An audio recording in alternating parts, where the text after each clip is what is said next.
নমস্কার বন্ধুরা, মায়ের হেসেলে সবাইকে স্বাগত। আজকে আমাদের রেসিপি পনির বাটার মশলা।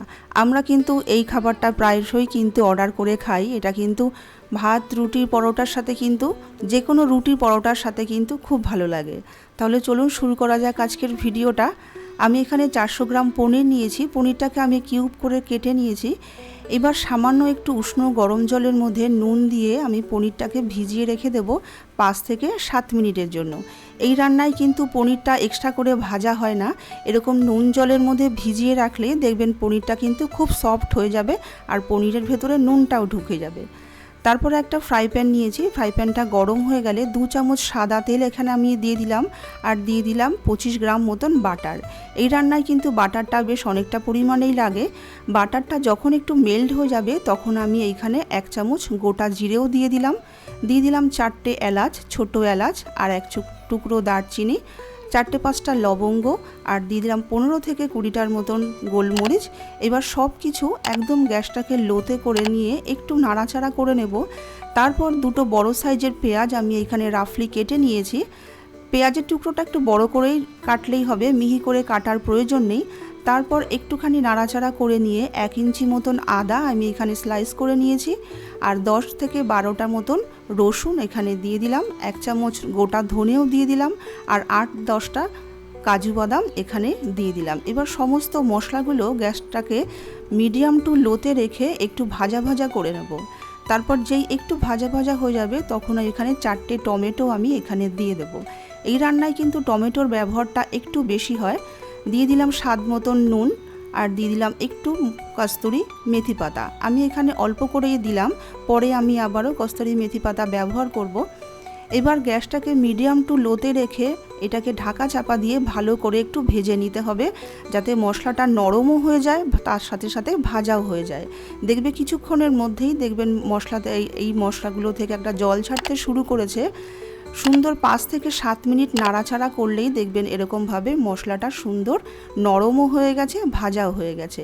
এবার এই মশলাটাকে আমি একটা বাটিতে তুলে নিয়ে মিক্সিতে ভালো করে একটা পেস্ট তৈরি করে নেব। অবশ্যই কিন্তু একটু ঠান্ডা করে নিতে হবে। দেখুন পেস্টটা আমি সুন্দর তৈরি করে নিয়েছি। এবার আমি একটা কড়াই নিয়েছি, এই কড়াইটাতেই আমি রান্নাটা করব, তাই এই কড়াইটাতেই আমি একেবারে মশলাটাকে একটা ছাঁকনি দিয়ে ভালো করে ছেঁকে নেব, যেন মশলার মধ্যে কোনো দানা ভাব না থাকে, একটা সুন্দর ক্রিমের মতন একটা পেস্ট তৈরি হয়। এই মশলাই কিন্তু আমার রান্নাটাই কিন্তু এই পেস্টটা কিন্তু যত স্মুথ হবে তত কিন্তু রান্নাটা সুন্দর হবে। দেখুন বাটির মধ্যে যে এক্সট্রা মশলাটা ছিল সেইটা ধুয়েও আমি একটুখানি জল দিয়ে দিলাম। আবারও একটু ভালো করে ছেঁকে নেব। দেখুন ছাঁকা হয়ে গেছে, এক্সট্রা যে অংশটা এটা আমরা ফেলে দেব। এবার কড়াইটা গ্যাসে বসিয়ে দেব। তারপর এখানে আমি দিয়ে দেব রঙের জন্য 1/2 চামচ হলুদ আর 2 চামচ মতন কাশ্মীরি গুঁড়ো লঙ্কা। আর যেহেতু আমি এখানে টমেটোর ব্যবহার অনেকটা পরিমাণে করেছি তাই এখানে ব্যালেন্সের জন্য দিয়ে দিলাম 1 চামচ চিনি। তারপর সমস্ত মশলাগুলো মিশিয়ে নিয়ে গ্যাসটাকে মিডিয়াম টু লোতে রেখেই 5 থেকে 7 মিনিট একটুখানি কষিয়ে নিতে হবে, কেননা খুব বেশি কষানোর দরকার নেই, মশলা কিন্তু অলরেডি আমাদের কষানোই আছে। তারপর এখানে 1/2 কাপ মতন এখানে জল এখানেও অ্যাড করে দিলাম।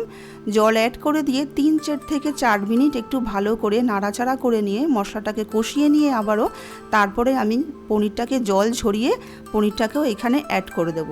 এবার পনিরটাকে দিয়েও মশলার সঙ্গে ভালো করে হালকা হাতে একটু নাড়াচাড়া করে নিয়ে 5 থেকে 7 মিনিট একটু গ্রেভির সাথে ফুটিয়ে নেব।